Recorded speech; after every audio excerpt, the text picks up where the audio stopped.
When you finally go cold, when the warmth in your tone disappears, when your eyes no longer search for hers in a room, something profound happens, something irreversible. It's not loud and it's not violent. In fact, it's so quiet it almost goes unnoticed, but it changes everything. Because the moment you stop engaging emotionally, the moment you stop reacting, chasing, explaining, or even caring about being misunderstood, that's when she begins to see you clearly. That's when she finally realizes who you were.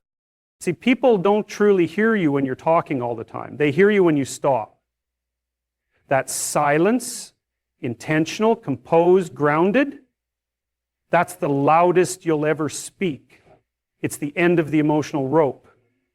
And it shakes her because she didn't expect you to stop caring. She thought you'd always come back, always fix it, always be the one to make things right, even when you weren't the one who broke them. But now, she's standing in the echo of that coldness, and it's starting to dawn on her that something has shifted, and not just in you, but in the entire dynamic. When you were warm, patient, understanding, maybe even too understanding, there was a part of her that thought she could get away with anything. That no matter what chaos she brought, you'd absorb it. You'd find a way to rationalize it, to explain it, to forgive it, because that's what you did. You were the anchor. You carried the emotional weight of both of you. You extended grace even when it was never reciprocated. And in doing so, you created a kind of safety she never acknowledged until it vanished. But coldness, it's not bitterness. It's not revenge.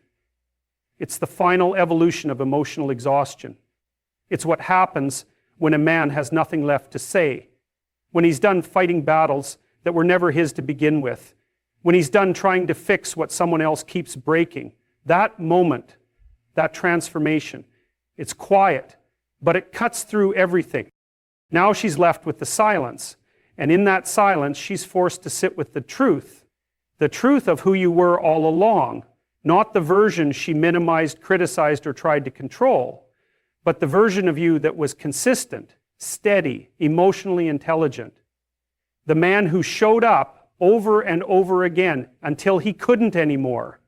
And now she can't reach him, not because he hates her, but because he's finally chosen himself.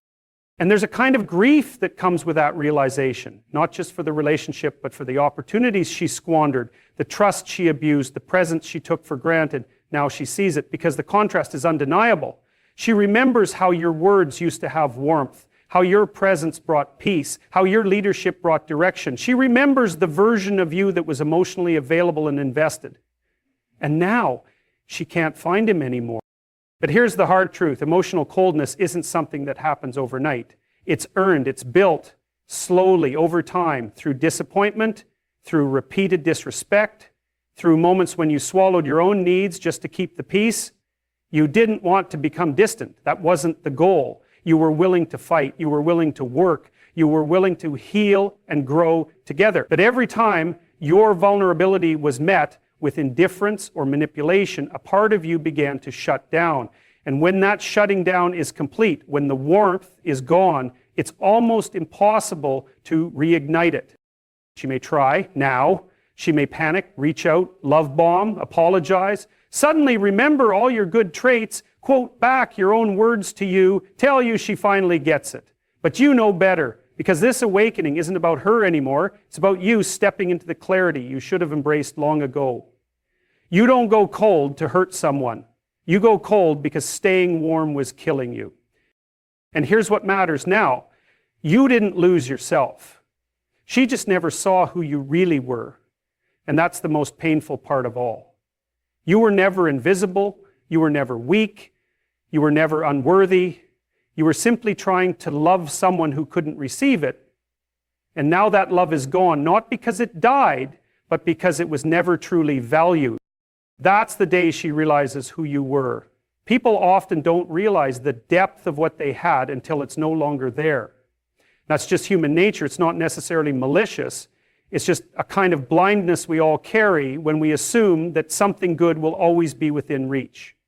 That kind of comfort, that expectation that someone will always be there, that's where the real problem begins, especially in relationships, Because when a man shows up consistently, when he listens, when he protects, when he leads with stability, it's easy for that presence to become invisible. Not because it isn't powerful, but because it becomes the background noise to someone who never stops to truly appreciate it.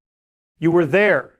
You were reliable. You made space for her. You supported her emotionally, mentally, sometimes even spiritually. You absorbed her chaos. You stood strong when she tested your boundaries. And maybe she thought your consistency meant she had forever to figure herself out.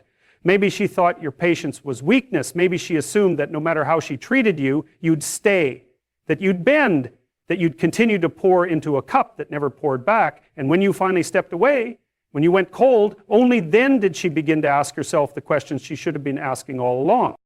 It's in your absence that the truth becomes sharp, not just for her, but for you too. She begins to notice how quiet things are without your grounding presence. The arguments she used to start for control now echo in an empty space. The validation she used to pull from you no longer exists. And now she's alone with herself. And that's a difficult place to be when someone's been relying on your emotional strength to stabilize their own identity. That realization doesn't come quickly. It creeps in. Maybe she sees something that reminds her of you, a place, a scent, a song, and it hits her differently now because she's no longer in control of your attention. You're no longer reacting. You're no longer reachable in that way. That accessibility, that emotional availability, gone. Not out of cruelty, but out of necessity. Because you gave until there was nothing left to give, and now you've turned inward. You've chosen yourself. And that's the most difficult thing for someone to process after they've taken you for granted, the idea that your love wasn't infinite, that your energy had a limit, that your tolerance had a boundary. When you were there, fully present, she couldn't see you clearly. But now that you've stepped back, the fog lifts. The man she thought would always be there no longer is. And in that space, she finally sees you not just as the role you played in her life, but as the man you truly were. It's the absence that creates perspective, the absence that creates contrast. You don't notice the sun until you're sitting in the dark. You don't appreciate the warmth until you're cold. And this isn't about bitterness or punishment. This is about truth. The truth is, your consistency was a rare kind of strength. The way you loved, the way you led, the way you stayed composed in the face of emotional chaos, that wasn't common. That wasn't replaceable. And she's beginning to understand that now. She'll look back and wonder how she missed it. How she had a man who was willing to fight for the relationship, who brought logic where there was disorder, who held his composure when she was trying to provoke a storm. She'll wonder why she didn't listen more carefully, why she dismissed your boundaries as overreactions, why she confused your emotional depth for control. And the hardest part for her will be realizing that you were the calm in her chaos, the one thing that made her feel safe, even if she never admitted it. But by the time that realization settles in, you're already gone. Not physically necessarily, but emotionally. Detached, cold. And not in a way that's cruel or heartless, but in a way that protects your peace. Because you've learned what it cost you to stay warm in a relationship that didn't honor the fire you carried. So yes, she realizes who you were, but not when you were trying to prove it, not when you were showing up over and over again trying to make her see. No, she realizes it when you stop, when you leave space for her to feel the void. That's when it hits. That's when the mirror turns. And that's when she finally sees the man she once overlooked. Going cold doesn't mean you're heartless, it doesn't mean you're cruel, and it certainly doesn't mean you've stopped caring altogether. What it actually means, what it really signals, is that you've started to respect yourself in a way you hadn't before. Emotional detachment isn't an act of revenge. It's not some manipulative tactic designed to make the other person hurt. It's a decision rooted in self-preservation, in dignity, in finally understanding that being available to someone who keeps mishandling your emotions is a form of self-betrayal. For a long time, you probably thought your patience would be enough. That if you could just explain yourself more clearly, if you could love harder, show more compassion, offer more chances, that somehow things would shift. That she'd see you. That she'd meet you halfway. But it doesn't work like that, when you're dealing with someone who's used to having the upper hand emotionally. Because to them, your patience becomes a playground, your kindness becomes a tool, and your emotional investment, that becomes something they can exploit without even realizing it. When you're emotionally available to the wrong person, it's not a gift, it becomes a liability. It makes you vulnerable to endless cycles of manipulation, guilt, shame, and confusion. You start losing track of what's normal. You start second-guessing your own reactions, your instincts, your needs, and you slowly, gradually start shrinking. Not physically, but emotionally, spiritually. You become smaller to keep the peace. You silence yourself to avoid the argument, and in doing so, you abandon yourself, piece by piece. And then something inside you clicks. Maybe it's quiet, maybe it's a moment so subtle you don't even recognize it right away, but it's there, that inner voice that says, enough. Enough explaining, enough hoping, enough trying to prove your worth to someone who only values it when it's gone. That's when you begin to go cold. Not out of anger, but out of truth, out of understanding.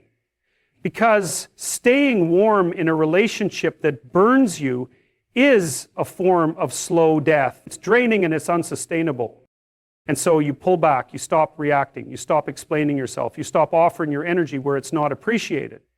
That's when people say you've changed. And yes, you have, but not in the way they mean. You haven't become bitter, you've become boundaried. You haven't become distant, you've become disciplined. You're no longer emotionally accessible to someone who kept proving they didn't deserve that kind of access. That's not weakness. That's not passive aggression. That's not cold-heartedness. That's self-respect. Because what most people don't understand is that emotional detachment takes strength. It takes clarity. It takes the ability to sit in discomfort, to sit in silence, and resist the urge to return just to feel something familiar again. Most people go back to what hurt them because it's what they know. But going cold, that's the path of someone who's chosen to break the cycle.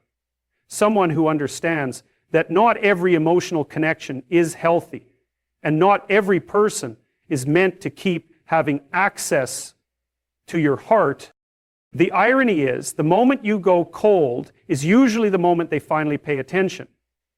When you no longer react to their games, when you stop giving them your energy, when you no longer try to prove how much you care, that's when they realize they've lost control. That's when they start to feel the weight of your absence. Because emotional availability was never the problem. You were always willing to show up. The problem was they never expected you to stop. Now they're left with a version of you they don't recognize. Not because you've become someone else, but because they never truly saw you to begin with.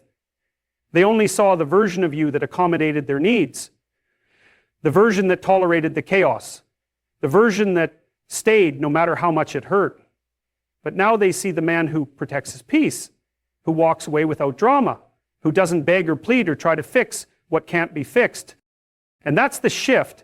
That's where you reclaim your power, because you're no longer trying to be understood by someone committed to misunderstanding you. You're no longer exhausting yourself trying to explain your value. You've simply chosen to live it quietly without needing applause or permission. And the people who never saw your worth when you were warm, they'll feel it when you go cold. That's not bitterness. That's self-respect in its purest form. Real strength isn't found in how loud you get or how many times you raise your voice to prove a point. It's not in the emotional outbursts or the drama that often follows a conflict. True masculine power, the kind that commands respect and shifts the dynamics of any relationship, is found in your silence. It's in your ability to remain composed when everything around you is pulling for a reaction. It's in your refusal to be dragged into emotional chaos when someone else is trying to provoke you into it. There's a kind of power in restraint that most people never understand until they experience it. Because reacting is easy, yelling is easy, defending yourself over and over again. It feels like you're doing something, like you're fighting for the relationship or your dignity. But often, it's not strength, it's a performance. It's what happens when you're still trying to be seen by someone who isn't interested in understanding you. And that's the trap. You think if you explain it right, say it better, raise your voice just enough, you'll finally get through. But you never do. And every time you react, every time you engage, you're giving away power. You're feeding the dynamic that keeps you emotionally entangled. Now, when you stop reacting, when you go silent, not out of spite, but out of resolve, that's when everything changes. That's when the power shifts, because silence forces people to confront their own behavior without your emotional energy clouding the picture. You're not providing the feedback loop they're used to. You're not defending, correcting, or justifying. You're not trying to teach someone who doesn't want to learn. And that silence, it's unsettling to them. Because now they're left to deal with themselves. And make no mistake, if she's used to controlling the emotional temperature of the relationship, your silence will shake her.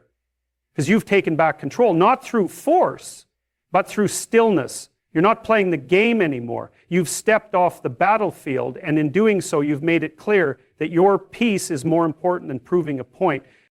But this isn't about manipulation. It's not about being cold for the sake of appearing strong. It's about stepping into your identity as a man who refuses to let someone else dictate his emotional reality. It's about drawing a line, not with threats, not with ultimatums, but with presence, with the weight of someone who has nothing to prove anymore. Because when you know who you are, you don't need to argue about it. And that's the part she never expected. She expected the anger, she expected the pleading, she expected the frustration, the desperation, the trying. What she didn't expect was the calm, the stillness, the fact that you'd stop engaging entirely, that you'd stop showing up to a fight that only damages your spirit. And that's what rattles her, because now you're no longer predictable. You're no longer a participant in the emotional games. You become something different now, grounded, focused, controlled. And that kind of energy, it can't be manipulated. It can't be baited into old patterns, because it's rooted in clarity, in values, in discipline. You've chosen a higher road, not to escape, but to evolve. And in that evolution, you've sent the clearest message of all. You're not here to be anyone's emotional punching bag. You're not here to be pulled into cycles of conflict that go nowhere. You're here to lead yourself, to protect your peace, to embody a kind of strength that doesn't need validation to be real. The truth is, silence is powerful because it speaks to a deeper level of understanding. It says, I don't need to prove anything anymore. It says, I've seen enough to make a decision. It says, my boundaries are no longer negotiable. And that tone, it echoes louder than any raised voice ever could. So you walk away from the chaos, not because you're weak, but because you're wise. You detach emotionally, not because you don't care, but because you've cared enough. And now, you're done bleeding for someone who doesn't stop to notice the wounds. That kind of detachment, it isn't indifference, it's mastery. Mastery over yourself, your emotions, and your future. And maybe she'll come to understand that, maybe she won't. But that's not your concern anymore. Because the day you stopped reacting is the day you reclaimed your power.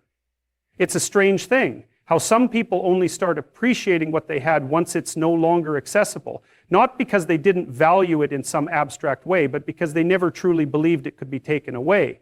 You were always there, present, forgiving, consistent.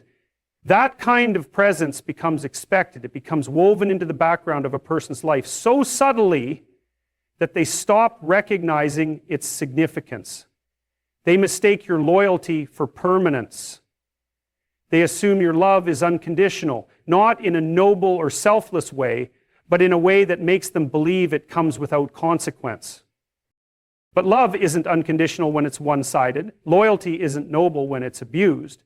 And your consistency doesn't mean you're supposed to tolerate neglect, disrespect, or emotional carelessness. At some point, the most loving thing you can do for yourself, and ironically for the other person, is to withdraw, not in anger, but in clarity. That moment when you finally decide to go cold isn't about vengeance or punishment. It's about reclaiming your sense of worth. It's about choosing peace over chaos and dignity over dysfunction. And here's what happens when you do that. When you stop reaching out, stop checking in, stop waiting for them to get it. Suddenly, the air shifts. The silence starts speaking. Because for the first time, they're forced to sit with the absence they never thought would come. For the first time, they're left with their own reflection, unbuffered by your empathy. And that absence, it hits differently. It doesn't scream, but it echoes, it lingers, it unsettles. Now she's starting to notice the small things, the little moments she took for granted, your emotional presence, your attentiveness, the way you listened even when she wasn't making sense, the way you gave even when she wasn't asking. She remembers the safety she felt in your steadiness, the silent kind of protection you offered simply by being there. And she realizes, maybe too late, that what she dismissed was rare, that the way you showed up wasn't ordinary, that the calm, the discipline, the depth of your presence, it wasn't something you find just anywhere. This realization, it doesn't come as a sudden revelation, it comes in waves, sometimes through silence, sometimes through loneliness, and sometimes through comparison. She starts looking elsewhere, maybe unconsciously, trying to replicate the sense of security she once had, but it doesn't feel the same because emotional maturity, patience, and grounded masculine strength are not replaceable qualities. They're earned traits forged through responsibility and character. And once she starts seeing that, it stings.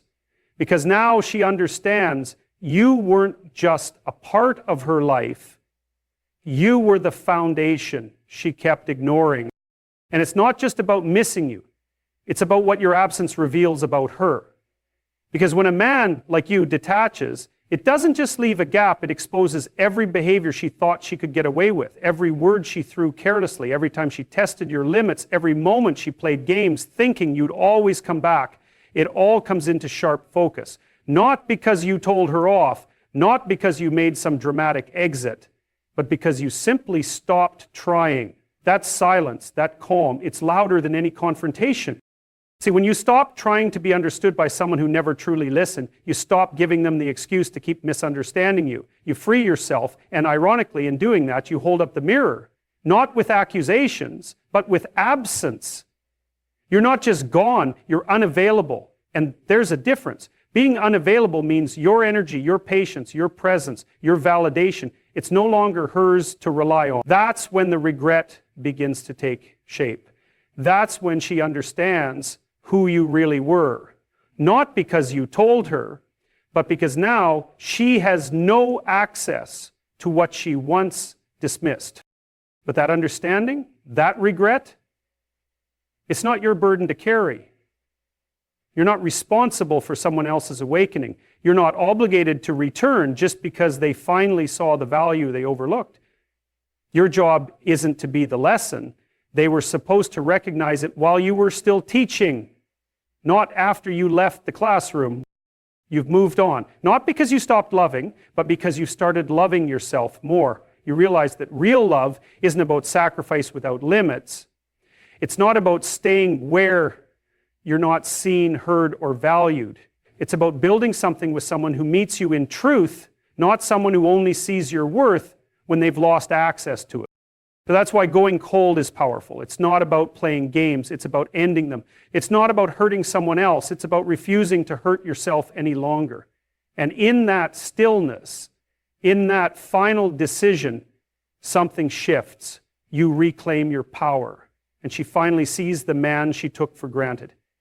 There's a certain kind of pain that wakes you up, not the loud, dramatic kind that demands the world notice, but the quiet kind.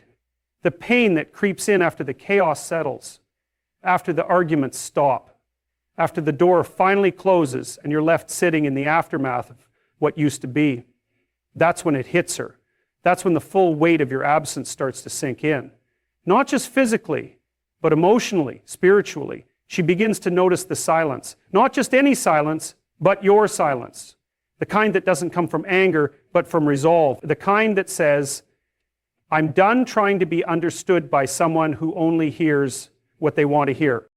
And it's in that silence, that cold distance, where she finally starts to feel what you've been feeling for months, maybe even years: confusion, disappointment, loss. But unlike you, she's feeling it in reverse. Because while you were trying to hold on, trying to fix, trying to reach her, she was comfortable. She thought your presence was permanent. She believed that no matter what she did or didn't do, you'd always be there. And in many ways you were, until one day you weren't, until the day you woke up and decided your peace was more important than potential. Until the day you realized that staying meant slowly losing yourself, and walking away, even with a broken heart, was the only way to save your soul. Now she's left with the reality she created, a version of you she never thought she'd see. Not bitter, not angry, just gone. And what she doesn't realize right away is that when a man like you goes cold, he doesn't come back the same, if at all. Because going cold isn't just about walking away, it's about what changes in you while you're gone. You start to see the patterns for what they really were. You start to understand the games that kept you trapped. And most importantly, you start to rebuild yourself from the ground up. Quietly, patiently, powerfully. See, there's a strange truth in relationships, especially when they're lopsided. The person who does the most forgiving, the most explaining, the most loving is often the one who ends up leaving the most, completely. Not out of hate, but because they love too much to keep letting themselves be mistreated. And that's what she never expected.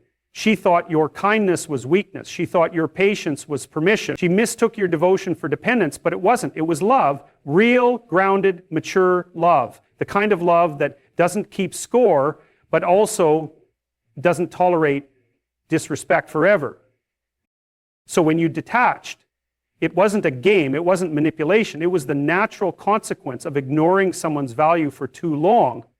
And that's where the regret starts to build inside her. Regret doesn't scream, it whispers. It comes in quiet moments when she picks up her phone and realizes there's no new message from you. It creeps in when she scrolls through old conversations and remembers how present you were, how consistent, how invested. It punches through the silence when something good or bad happens. And her first instinct is to tell you, only to remember she no longer has access to that part of you. That's when it really begins to hurt. When she realizes it wasn't just your presence she lost, it was your protection, your insight, your calming energy, your emotional leadership. You were the anchor. And she didn't realize how much she needed one until she was drifting without it. But by then it's too late, because you're no longer waiting to be missed. You're not holding the door open. You've moved on, not just physically, but mentally and emotionally. You've let go of the version of yourself that needed her approval. And in doing so, you've become something far more powerful than anything she remembers. And maybe now she's sitting with all the memories she tried to push away. The nights you stayed up listening to her talk about her day. The way you made her feel safe when the world felt overwhelming. The time you supported her even when she didn't deserve it. It all plays back in her mind like a film she didn't appreciate the first time she watched it.